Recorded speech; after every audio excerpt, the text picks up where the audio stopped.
आइए आइए आइए, बहुत सही।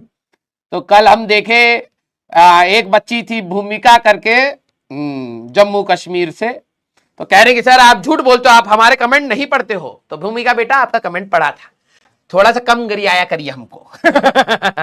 ठीक है, धनाधन गरियाई पड़ी है।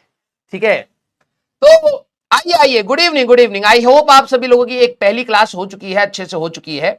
आज हम लोग जो बात करेंगे बेटा, that will be about errors. तो कुछ होमवर्क क्वेश्चन मैंने आप लोगों को दिए थे। हाँ हाँ, आ जाओ आ जाओ आ जाओ।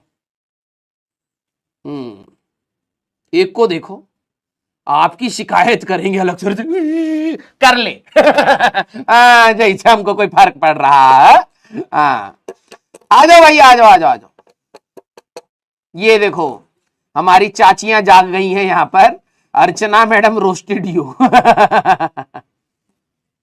आ जाओ आ जाओ आ जाओ।